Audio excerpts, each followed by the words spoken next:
Teddy Roosevelt said, for those who forget history are doomed to repeat it. That statement is it's too true. Where we have been as a community and as people is the foundation of where we're going to be going in the future. History is about you. It's about your story. No matter how, insignificant you think you are, your story is part of that greater history. Those things that we keep, that we collect throughout our entire lifetime, for whatever reason we've kept them, that tells a social history. When I came here, I felt like a little kid that'd been let loose in a candy store, and I could go to any counter and get whatever candy I wanted to get. The big picture of the Austin History Center is it's just totally amazing resource. You can come here and you can find old tax records, you can find biography files on people, all books that you can't find elsewhere, 500,000 photographs for the history of Austin, the video collection, map collection. This is where you come to find out about who your family was, where they lived. And if it wasn't for local history collections such as the Austin History Center and ones like it in other communities, this story would be lost. So many people do not know about the center. They pass through this building and they see the building, but they really don't know that much about it. The Austin History Center was built in 1933 in the heart of the Depression. There are parts of it that says, I'm an Italian Renaissance building, and there are parts of it says, but I want to be kind of deco too. The metal in this room is one of my favorite architectural features. Cherubs, two goats pulling a little chariot for a child, all hand-carved. The Austin History Center is one of the most important civic buildings in the city. Howdy, y'all. My name is Mike Miller. I'm the manager of the Austin History Center, and I welcome you for this tour of the behind the scenes of the History Center. We're beginning our tour here in what we call our O.Henry room. O.Henry, he was a local short story writer. He spent about 10 years in Austin. We have this wonderful collection of O.Henryana material in these cabinets behind me here, and we also have the only known audio recording of O.Henry's voice. All of my stories are actual experiences that I've come across during my travels. We are now entering the grand hallway. The serves as part of the main entrance to the Austin History Center.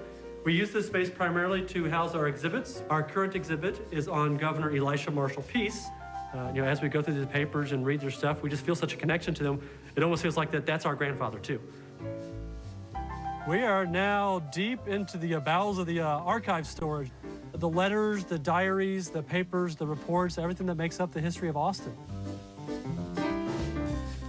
This building is a labyrinth. Often, when I first started working here, I got lost. We're about to go into the coal vault, is what we call. This is where the nitrate films are kept, movie films that are on nitrate that can be potentially explosive. It is kept at 60 degrees Fahrenheit and 50 degrees humidity. Rarely the public sees these beautiful, beautiful black and white images of African Americans doing their thing at the turn of the 20th century.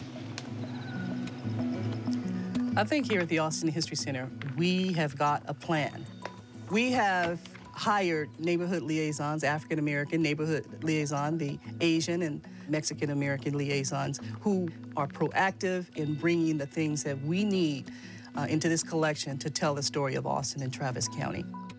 One of the things that our culture has done in the past, especially with the grandparents and so forth, is that it's been through the oral tradition. We talk about it. A lot of this information is not written down. One of the difficult parts of being a liaison is knowing that every day somebody is dying, and every day that person's family is gonna go through their personal belongings and throw away things. What may not seem important to them, but it's very important to telling the story of African Americans.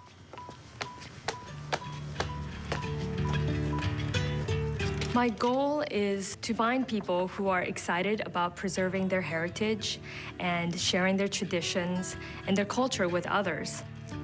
Okay, so these are a couple of things you found? Yes, Yes. that's one of the letters in the picture. Okay, great. And this is a young man from China, possibly from your grandfather. One collection that we've been able to collect in the past year is the Singh family collection.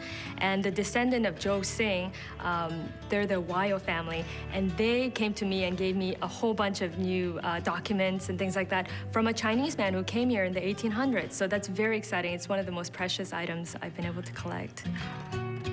And he had a lot of letters, books, pictures, and we kept those in boxes for over 60 years. We are part of Austin history, and I just wanted it to be preserved. And this is why we all decided to donate it to the Austin History Center.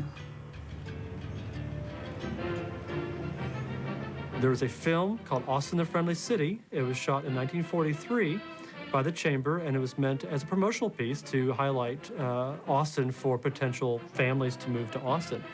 And this is a 30-minute film that shows sights and sounds and pictures of Austin that, unless you lived here in 1943, you would know what the town was like. For example, this traveling dental unit makes dental care possible in areas where it would otherwise be lacking.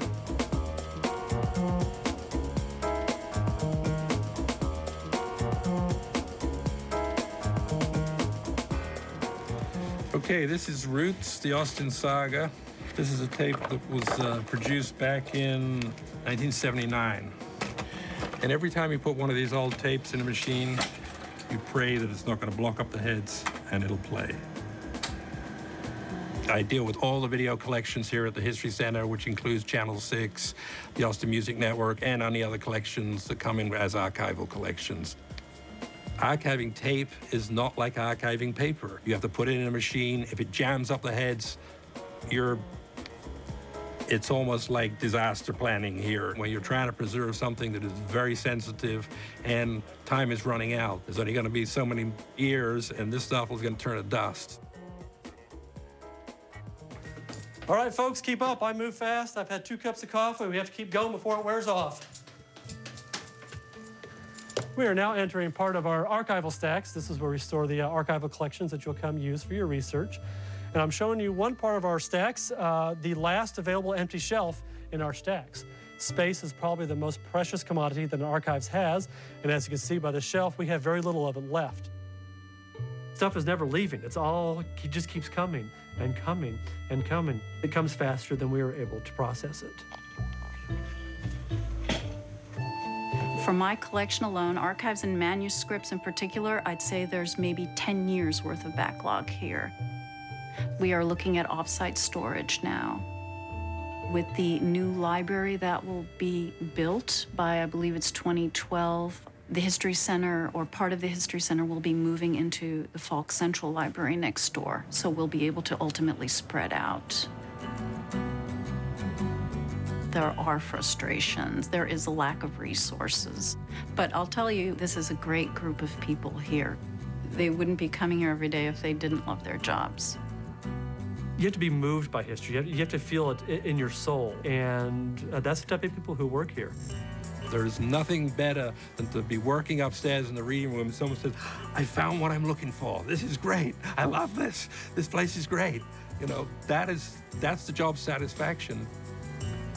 I'm making up for all those years in my youth that I did not know about African Americans' contribution to the creation of this state.